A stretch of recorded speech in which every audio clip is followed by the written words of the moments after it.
Last week's Locky two-step was unfortunately a loser as Mick Parkin, who I thought deserved to get the victory, ended up losing by decision to veteran Marcin Tybura.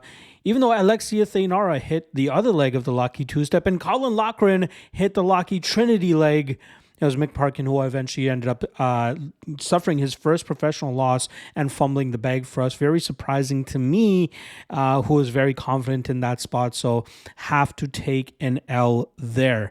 But we're going to try to get back on track here with this week's Locky two-step and Locky Trinity for UFC Mexico. Again, I locked these in nice and early on Mondays of Fight Week, which I released to the Patreon folks, where they're able to lock in better odds than when I drop it on Thursday or Friday of Fight Week for you guys, for the public.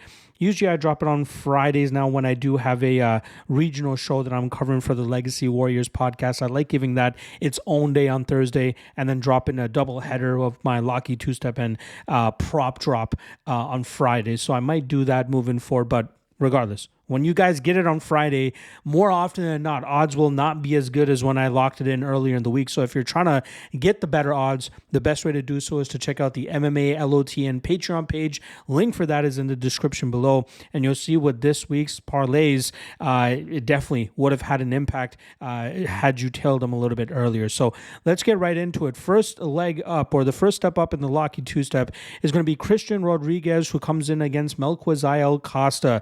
Now, obviously, there's a lot of hype on Costa considering that first round submission win he had at the hand or over Andre Fili. And then taking into consideration Christian Rodriguez losing last year to Julian Erosa by guillotine, people are trying to connect the dots and think that Costa can do the same here. But I think that was a little bit of a blip, of a flaw in Rodriguez's game, who normally showcases stellar submission defense, as we've seen in his fights against Isaac Dalgarian and Raul Rosas Jr.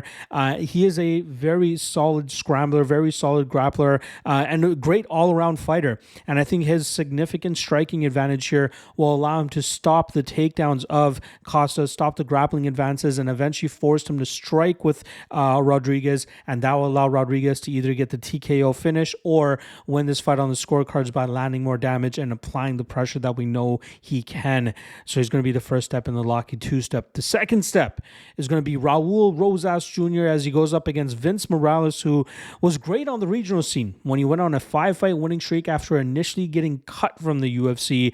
Now upon his return, he is 0-2, which now brings his overall UFC record, I believe, to 3-7. But it often shows that when he faces the higher level of competition in the UFC, arguably he's facing someone tougher this time around than he was in his last matchup, he ends up coming up short. And I think that's what's going to happen here with Rosas Jr. Get into the grappling positions that he needs. I know Morales has improved his grappling a ton in his time off, but I still don't think it's at the level of Rosas Jr., which will either allow Rosas to get that submission or to win this fight on the scorecards. But as long as he wins straight up, that's all that matters here. So I'm going to go Rosas Jr. as the second step in the Locky two-step. Now, earlier this week, I was able to lock in that two-leg parlay at plus 114. As of today and as of this recording, you guys can now get it at minus 105. So you're foregoing some plus money by plugging it in later on in fight week and tailing me here. Again, check out the MMA LOTN Patreon page so you can get that plus 114 rather than this minus 105. And an even bigger gap in the Locky Trinity here. If you want to go ahead and throw in Lupita Godinez, who goes up against Julia Pilastri. Now, obviously, Godinez is on a 2-fight losing streak, but those are fights where she was muzzled in terms of showcasing her overall game. She has a decent striking game, but she was obviously a little bit muzzled because of the takedown threat that was coming back her way from Verna Jandiroba and Mackenzie Dern because of their high-level Brazilian Jiu-Jitsu game.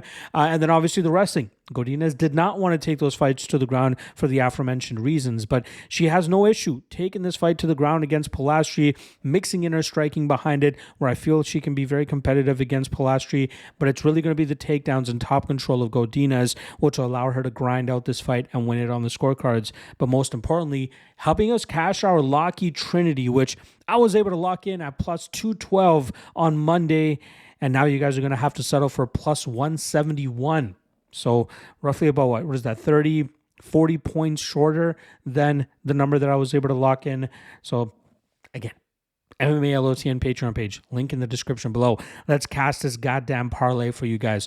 All right, I'll be back in a few hours to drop the prop drop for you guys, going over every single matchup and highlighting the props that I like for each fight, and then ending it off with the top 3 prop bets and long shot, which we hit last week. We'll see if we can hit another one this week, but I'll see you guys in a few hours. See you then. Peace.